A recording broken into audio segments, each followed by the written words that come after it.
Report date Galactic Standard Year 7249.3. Subject Earth Classification Review. Status urgent. Chief Inspector Zorblax drummed all 6 of his appendages on the conference table, creating a rhythmic pattern that perfectly expressed his mounting frustration. Around him, the Galactic Classification Committee sat in various states of distress, their tentacles, antennae, and other sensory organs twitching as they reviewed the latest data from that troublesome little blue planet in the unfashionable end of the Orion Arm.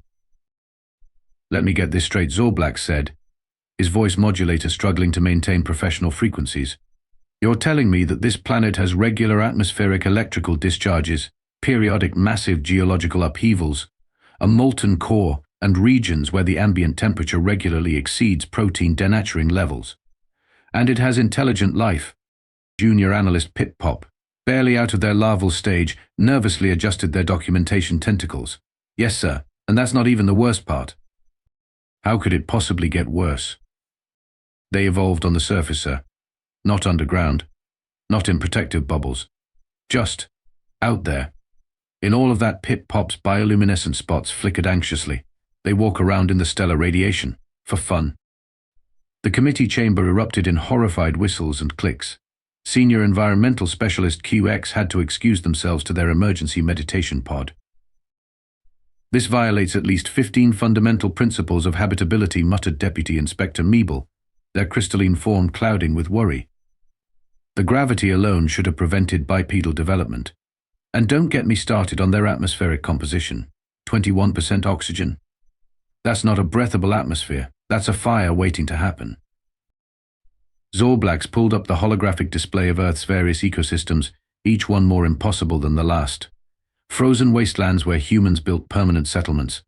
Scorching deserts where they constructed gleaming cities. Regions with such dramatic seasonal temperature variations that the same location could experience both freezing and sweltering conditions within the same orbital period. "Has anyone checked the equipment?" Zorblax asked hopefully. "Perhaps our sensors are malfunctioning. Or maybe this is all an elaborate prank by those comedy writers from Alpha Centauri." Technical analyst Warar Zip floated forward, their gas-filled body pulsing with earnest colors. "Sir, we've confirmed the readings through 7 different monitoring systems, and we have visual confirmation. The humans are real, and they're thriving." The committee watched in collective horror as footage played showing humans engaging in their daily activities, swimming in toxic dihydrogen monoxide, deliberately exposing themselves to UV radiation on beaches, living in areas prone to tornadoes, hurricanes, and something particularly terrifying called mosquito season. "This can't continue," Zorblax declared, pulling himself together with all the dignity his position required. "We need to reclassify this planet immediately. Our current system only goes up to Class 12, but clearly we need something new, something that adequately conveys the sheer hostility of this environment." "Class 13, suggested Pip Pop timidly. "Class 13, Zorblax agreed, making a note in the official record. "And we need to establish contact. Carefully. Very carefully. We need to understand how these humans have managed to survive, let alone build a civilization, in conditions that would qualify as a maximum security prison in any reasonable part of the galaxy." As the committee began drafting their preliminary contact protocols, Meeble leaned over to Zorblax and whispered, "Sir, should we tell them about the preliminary reports regarding human dietary habits? The fact that they intentionally consume chemicals that cause pain?" Zorblax's color patterns shifted to express maximum distress. "One existential crisis at a time, Deputy Inspector. One at a time." "Greetings. Earth person," Zorblax said through the universal translator, trying to maintain his professional demeanor while watching a human casually standing in direct sunlight. "I am Chief Inspector Zorblax of the Galactic Classification Committee. You are Commander Jack Murphy of the International Space Agency, correct?" The human smiled, displaying his bone fragments in what the committee's xenobiologists had assured them was a non-threatening gesture. "That's right. Welcome to Earth. Would you like some water?" 3 committee members fainted at the casual offer of the universal solvent. No thank you," Zorblax said hastily, watching in horror as Murphy lifted a container of the deadly substance to his mouth and consumed it.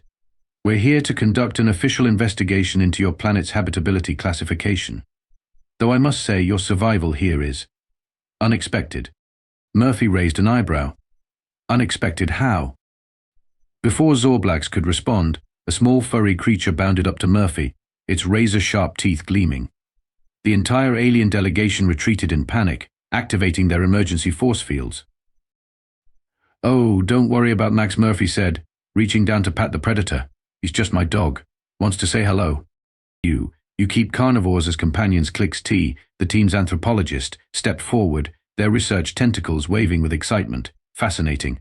And does this dog assist in hunting other creatures?" "Nah. He mostly just sleeps on the couch and begs for treats. Though his ancestors helped us hunt, sure." Pip-Pop frantically updated their notes. Humans domesticated apex predators for companionship and hunting assistance, subsequently transformed them into sedentary treat consumers. Classification implications significant. The delegation followed Murphy into a climate-controlled building, which briefly relieved their stress until they realized the humans were keeping the temperature at a brutal 22 degrees Celsius. "So," Murphy said, settling into a chair that appeared to be made from processed plant matter, "what would you like to know?" "Perhaps we could start with something simple," Zorblax suggested. "Your species' environmental adaptations. How do you survive the extreme temperature variations?" Murphy shrugged. "We wear different clothes. Sometimes we turn on the AC." "AC?" Clicks T inquired. "Air conditioning. We just change the temperature to whatever's comfortable." The committee members exchanged alarmed glances. Meeble's crystalline structure began to crack from stress. "You modify your environment instead of evolving to suit it?" Zorblax asked weakly. "Sure. We also invented houses, heating, umbrellas." Murphy paused as a rhythmic pounding sound approached. "Oh, and here comes my wife. She's just getting back from her morning run." A female human entered, covered in self-produced cooling fluid, her respiratory rate elevated. "Hi, honey." "Hi, aliens." She grabbed a bottle of water and drank it in front of the horrified delegation. "Beautiful day for a run. Almost hit 85 degrees out there. You deliberately exerted yourself in life-threatening temperatures. For recreation." Pip-Pop's documentation tentacles were barely keeping up. "Oh yeah, training for a marathon," she said cheerfully. "Going to run 26.2 miles next month." Clicks T's research tentacles were practically vibrating with excitement. "Remarkable. They voluntarily engage in prolonged physical stress as a social activity. This completely contradicts standard survival optimization theory." "Speaking of social activities," Murphy said, "would you all like to join us for lunch? We're having Thai food, extra spicy." This time, it was Zorblax who needed the emergency meditation pod. "I believe," Clicks T announced to their recovering superior, "that we may need to fundamentally reconsider our understanding of habitable and survivable. These humans aren't just surviving in these conditions, they're actively finding ways to make their environment more challenging." "But why?" Meeble wailed. "Why would any rational species do this?" Murphy considered this as he helped his wife set up lunch. "I suppose because we can. Because it's fun. Because every time someone says something's impossible, some human somewhere takes it as a personal challenge." The committee watched in mute horror as Murphy's wife added something called ghost pepper sauce to her food, then smiled as she ate it. Sir Pip-Pop whispered to Zorblax, "I don't think Class 13 is going to be sufficient." The Galactic Classification Committee's observation room had been modified to include 17 different types of stress relief apparatus, 3 meditation pods, and an emergency supply of calming neurotransmitter supplements. They were going to need all of them. What Zorblax asked with forced calm, "Are we looking at now?" On the main screen, a human was jumping out of a perfectly functional atmospheric transportation vehicle. "They call it skydiving," Clicks T explained, their tentacles practically dancing with academic excitement. Humans deliberately ascend to dangerous altitudes in functioning aircraft, then jump out for recreational purposes. But they have some kind of anti-gravity device. Surely Meeble's crystalline form was developing serious stress fractures. "Oh no," Clicks T bubbled enthusiastically. "Just a piece of fabric that creates air resistance to slow their descent. Sometimes they wait until the last possible moment to deploy it. They call that pulling a sick trick." Pit-Pop's documentation tentacles had developed a repetitive stress injury from trying to keep up with all the ways humans casually defied death. Sir, you should see their entertainment broadcasts. They have entire channels dedicated to humans performing increasingly dangerous activities. Show me, Zorblax commanded, immediately regretting his decision. The screens filled with images of humans engaging in something called free solo climbing, scaling sheer rock faces without any safety equipment. Humans on wheeled boards performing aerial maneuvers over concrete. Humans wrapping themselves in neoprene suits to swim with large oceanic predators. Wait, go back to that last one, Zorblax ordered. Are they pursuing those apex predators? Actually, Sir Clix-T noted, checking their research, they're trying to pet them. They call these particular predators sharks, and apparently some humans find them cute. The committee took a collective moment to process this information. 3 members had to be excused to undergo emergency psychological recalibration. But surely, Zorblax reasoned desperately, these are aberrant behaviors, some small percentage of humans with defective survival instincts. Pit-Pop pulled up another data set. Sir, humans have something called tourism. They pay significant resources to travel to the most hostile environments on their already hostile planet. Some climb to altitudes where oxygen levels can't support consciousness. Others trek to the poles where temperatures can freeze their liquid components. Many voluntarily enter regions with active geological instability. For what possible purpose, Meeble demanded. They call it getting away from it all, Clix-T explained. Apparently, many humans find their normal environments insufficiently challenging. Just then, Commander Murphy entered the observation room, carrying something that made the committee's environmental sensors go haywire. Hey folks, brought you some coffee. Thought you might want to try it. And what exactly is coffee? Zorblax asked, dreading the answer. Oh, it's great. We take these beans, roast them until they're nice and dark, grind them up, then run near boiling water through them. The result is this wonderful bitter drink that stimulates our central nervous system. Want some? The committee stared at the dark liquid, their various sensory organs registering the presence of multiple toxic compounds. Let me understand this, Zorblax said slowly. You deliberately extract psychoactive compounds from plant matter using near boiling water, then voluntarily consume the resulting poison for stimulant effects. Pretty much, Murphy grinned. This is actually my 4th cup today. Really helps with productivity. Clix-T, who had been running analysis on the beverage, suddenly perked up. Sir, according to my readings, this coffee contains significant amounts of caffeine. That's a natural insecticide. They're drinking bug poison. Oh yeah, Murphy nodded. Wait till you hear about energy drinks. Same basic idea, but we add a bunch of synthetic chemicals and extra sugar. My teenager loves those. Zorblax turned all 3 of his eye stalks to Pit-Pop. Please tell me you're documenting all of this. Every word, sir. Though I'm running out of classification categories. Should I create a new subsection for voluntary consumption of known toxins for recreational purposes? Make it a primary category, Zorblax sighed. Something tells me we're going to need it. Clix-T, who had been continuing their research, suddenly made a sound of alarm. Sir, I've just discovered something called competitive eating contests. Murphy brightened. Oh yeah, those are fun. There's this great hot dog eating competition every year. The record is like 74 hot dogs in 10 minutes. The entire committee fell silent, trying to process this new horror. 74, Meeble began. In 10, Pit-Pop continued. But their digestive system, Zorblax sputtered. Oh, don't worry, Murphy assured them. Usually nobody dies or anything, though sometimes people get the meat sweats pretty bad. The meat sweat, Zorblax asked, immediately regretting the question. Yeah. You know, when you eat so much meat that your body. 3 more committee members requested emergency leave. Clix-T, however, was practically vibrating with scientific enthusiasm. Sir, they announced, I believe we're going to need to create an entirely new classification system. The humans aren't just surviving their Deathworld, they're actively finding new ways to challenge its lethality. And they're doing it for fun. That's not even the half of it, Murphy said cheerfully.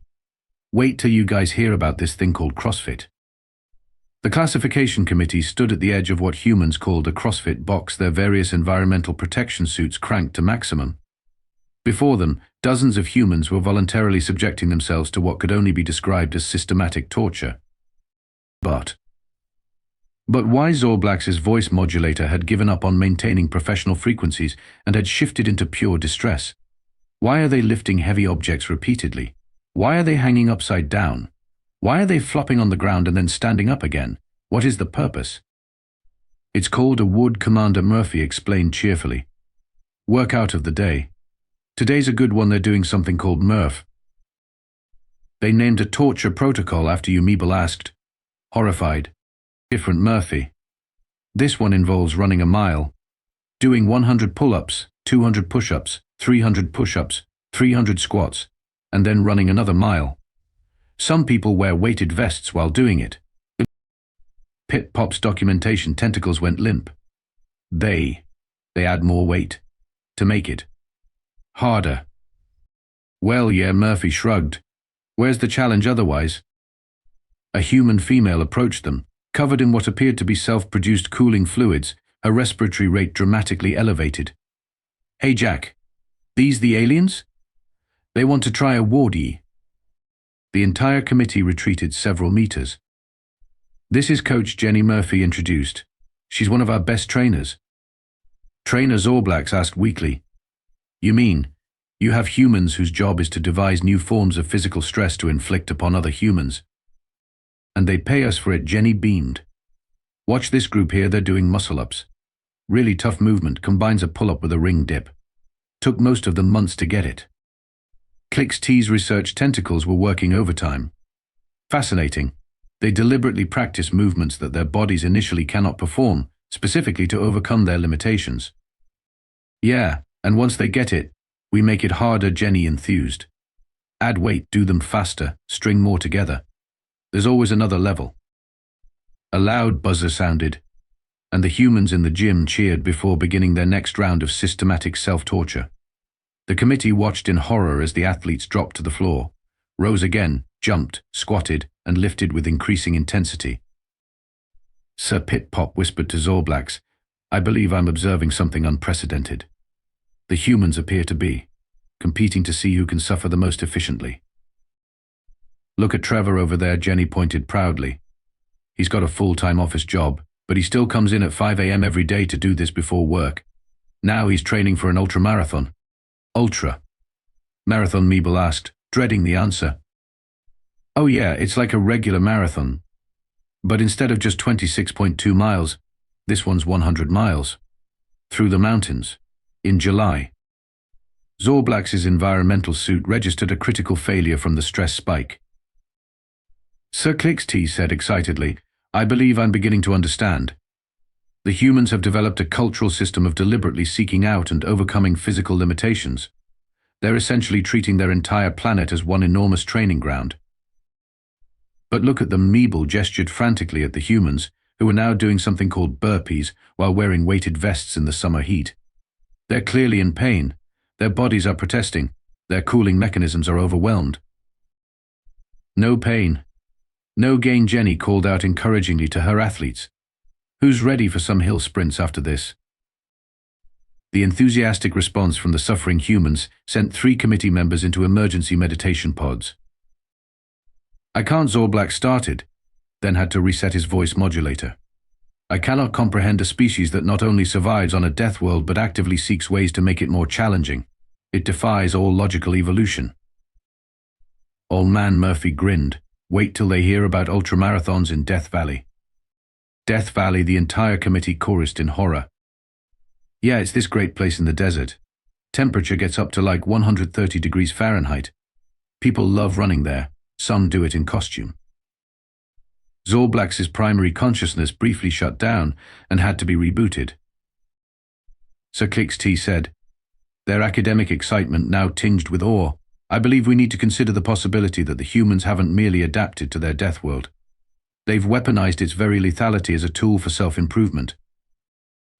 Who's up for the noon class? Jenny called out. We're doing a triple-header Olympic lifting, followed by high-intensity intervals, finished with a nice long endurance piece. The crowd of sweat-soaked humans actually cheered. "Right," Zorblax announced. "That's it. I'm calling an emergency session of the full committee. We're going to need a completely new classification system, and possibly therapy. Definitely therapy." The emergency session of the Galactic Classification Committee had been running for 6 standard hours. The room was littered with empty neurotransmitter supplement containers, and the meditation pods were operating at 200% capacity. Perhaps Zorblax suggested desperately, "We've seen the worst of it. Surely there can't be." Sir Pit-Pop's documentation tentacles were trembling. "You need to see this. The humans have something called social media. It's a system for sharing recordings of their most dangerous activities. For entertainment." "Show me," Zorblax commanded, immediately regretting his words for the 100th time that day. The main screen flickered to life, showing a sequence of short videos. A human riding a primitive wheeled device down the side of a mountain. Another human jumping between tall structures with no safety equipment. A group of humans poking a dormant volcano just to see what would happen. What are these called?" Meeble asked, their crystalline form developing new stress patterns. "They call them viral videos," Clix-T explained, their research tentacles working furiously. The more dangerous or shocking the activity, the more likely it is to be widely shared. They even have a special phrase that appears to trigger escalating risk-taking behavior. "What phrase?" Zorblax asked. "Hold my beer." Just then, Commander Murphy walked in with his teenage daughter Zoe. "Oh hey, you found YouTube. Have you guys seen the parkour videos yet? Zoe, show them that crazy Russian guy you follow." "Oh my god, Dad, he's so epic." Zoe pulled up a new video. "Last week he did a backflip between 2 buildings. 50 stories up. In the rain. It got like 10 million views." The committee watched in horror as a human deliberately leaped between structures that would qualify as prohibitively dangerous, even on worlds with 1/3 of Earth's gravity. But surely this is illegal," Zorblax pleaded. "Oh, totally," Zoe nodded. "That's why it got so many likes. Oh, and check this out, my friend Jake just posted this sick video of him and his dad doing something called wingsuit flying. They basically turned themselves into flying squirrels and zoomed through this really narrow canyon." Pit-Pop's documentation tentacles had developed a nervous tic. "Sir, I'm finding thousands of similar videos. Humans swimming with prehistoric predators. Humans intentionally pursuing extreme weather events called tornadoes. Humans creating new sports by combining already dangerous activities. Don't forget TikTok challenges," Zoe added helpfully. "Last month everyone was eating really old preserved eggs they found in their grandparents' bunkers. They were deliberately consuming expired nutrient sources. As a social activity, Meeble's crystalline structure was now displaying colors previously unknown to science. The implications are staggering." Clix-T bubbled excitedly. "They've developed a global communication network primarily to share and encourage increasingly dangerous activities.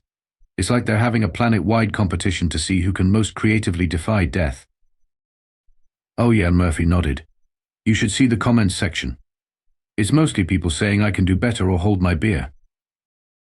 "Speaking of which," Zoe said, pulling up another video, "you've got to see this compilation of people trying to jump their riding lawnmowers over swimming pools." "Riding what over what?" Zorblax's voice modulator completely gave out. "Yeah, most of them don't make it," Murphy commented casually. "But man, the fails are hilarious.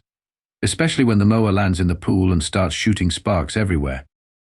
3 more committee members had to be excused for emergency psychological recalibration. Sir Pit-Pop reported weekly, "I've just discovered something called extreme ironing. Humans perform domestic tasks while engaging in high-risk activities. I found footage of someone pressing clothes while skydiving." "But why?" Meeble whispered. "For the memes," Zoe explained, as if this clarified anything. "I believe." Clix-T announced, their academic excitement now tinged with something approaching religious awe, that we're witnessing something unprecedented in galactic history. The humans have turned their planet's hostility into a form of entertainment. They're not just surviving their Deathworld, they're monetizing their defiance of it. "Oh cool," Zoe said, finding another video.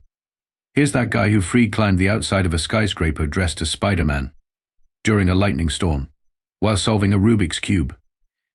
Zorblax's emergency meditation pod spontaneously combusted. Right, he announced, after his backup life support systems kicked in. New plan. We're not just reclassifying Earth, we're quarantining the entire solar system. For the galaxy's protection. Because if humans ever start teaching other species how to get rad, Zoe suggested. Yes, that. The entire galaxy could collapse into chaos. Can you imagine what would happen if the Zentarians learned about skateboarding? Or if the Flubons discovered parkour? Actually, Sir Clicks T interjected, I have an alternative suggestion. The Galactic Council's Grand Chamber had never been so full. Representatives from every spacefaring civilization had gathered to hear the Classification Committee's report on Earth. Zorblax stood before them, his environmental suit reinforced with 3 layers of additional protection, just in case any humans in the vicinity decided to do something rad. Distinguished representatives, he began, his voice modulator carefully calibrated to suppress trauma. We have completed our evaluation of Earth and its dominant species. Our findings are unprecedented. The chamber erupted in curious whistles, clicks, and psychic emanations. The planet itself defies our understanding of habitability. Regular electrical storms, constant geological upheaval, seasonal temperature variations that would qualify as apocalyptic events on most worlds. And yet somehow this is where we discovered the humans. Clicks T floated forward, their research tentacles practically glowing with excitement. Most remarkably, the humans have not merely survived these conditions, they have thrived. Not through biological adaptation, but through what they call spike curiosity and something they refer to as holding my beverage. The council murmured in confusion. We have documented humans living in every hostile environment their world offers, Pip-Pop reported. Documentation tentacles now reinforced with stress-resistant alloys. They build cities in deserts. They construct research stations at their poles. They climb their highest mountains because they're there. They dive into their oceanic trenches to see what's down there. They jump out of perfectly functional aircraft for the gram. Most importantly, Meeble added, their crystalline forms still showing traces of stress fractures. They've developed systems for teaching these skills to others. They have entire industries dedicated to helping other humans surpass their natural limitations. A council member raised an appendage. Are you suggesting? Yes, Zorblax confirmed. We are officially recommending that Earth be classified as the galaxy's first Class 13 Deathworld. Furthermore, we propose that humans be immediately invited to join the Galactic Federation, not as regular members, but as survival specialists. The chamber erupted in chaos. Think about it, Clicks T bubbled enthusiastically. We've spent millennia avoiding hostile environments. The humans spend their free time figuring out new ways to explore them. They call it extreme sports, we call it advanced survival training. They've already expressed interest in teaching other species, Pip-Pop added. Commander Murphy's daughter has offered to start what she calls a totally epic parkour workshop for aliens. But they're insane, someone shouted from the back. Precisely, Zorblax declared. They're exactly the kind of insane we need. Think of all the worlds we've marked as uninhabitable. The humans look at those same worlds and ask, can we ski there, or would that make a good backdrop for a selfie? The council chamber grew quiet as the implications sank in. Additionally, Meeble added, they've offered to establish what they call an X Games division for the Galactic Olympics. Though they did warn us that we might need to upgrade our medical facilities and insurance policies. All in favor, Zorblax asked. The vote was unanimous, though several representatives had to vote from their meditation pods.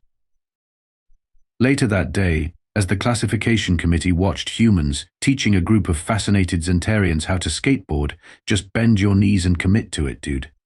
Zorblax turned to his team. You know what the scariest part is, he said. This isn't even their final form. They're still finding new ways to challenge death. Speaking of which, Murphy called out, walking over with his tablet, have you guys seen this new sport they're developing? It's called volcano surfing. Zorblax's emergency meditation pod activated automatically. Oh, and one more thing, Murphy added to the comatose chief inspector. We're thinking of starting an intergalactic CrossFit competition. You know, really bring the galaxy together. Want to sign up for the beta test? Somewhere in the distance, the sound of multiple environmental suits exploding was drowned out by enthusiastic human cheering and the distinctive sound of someone saying, "Hold my beer." The galaxy would never be the same.